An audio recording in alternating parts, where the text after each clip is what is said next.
I read it when I was about 12 and I completely loved it. I don't know any little girl or boy, actually, that wouldn't love it, really. Just had everything. It was sort of mysterious and creepy and exciting and unusual. But with, it was uplifting, ultimately. So it was a lovely read. I loved the script, obviously. I'm too old now to just do things for my career. So I did it because I loved the script and I felt it was true to my memory of the book. Mrs. Medlock is the housekeeper at Misselthwaite Manor. And she's the first person from Misselthwaite Manor that Mary, our lead character, meets.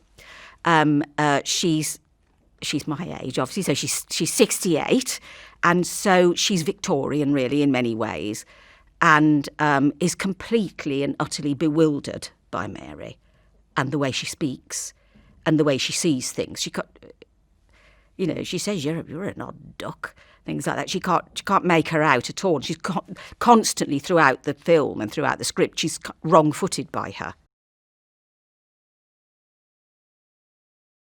She is very, very faithful, possibly a little bit in love with Archibald, in a distant kind of way. Very, very protective of him.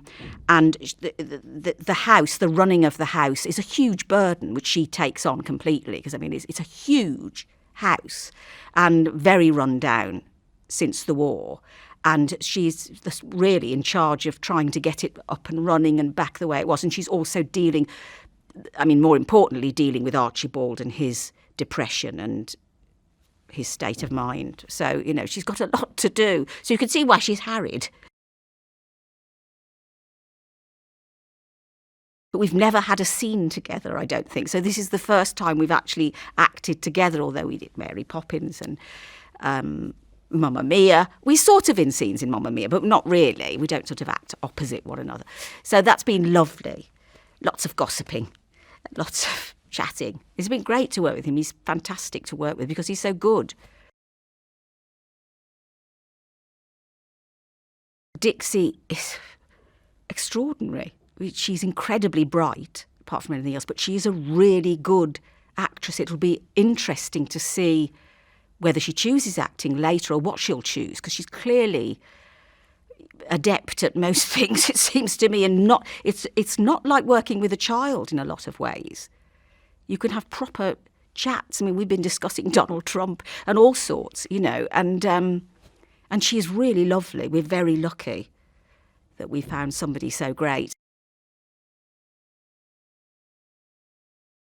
I was thrilled when I heard that Marc Munden was directing this and that they were interested in me, because I've worked with him before and it was an amazing experience. He is a wonderful director. So to see him directing a film is just fantastic. For me, what came out in this adaptation and of The Secret Garden and this filming of it is that it was about neglected people, and I found that very moving. People who are isolated and neglected and possibly depressed, and how through one another they find light. In The Incredibles 2, Frozone's wife Honey was finally set to make an appearance, but they unfortunately cut her scene for two key reasons. According to writer-director Brad Bird, the scene with Honey was cut because 1, we felt like we stayed away from the big action scene too long and we were killing the momentum, and 2, we decided the off-camera-ness of it is part of the joke, and then Honey can kind of be anyone you imagine her to be. To like my shirt, you can get one for yourself in the link in the description.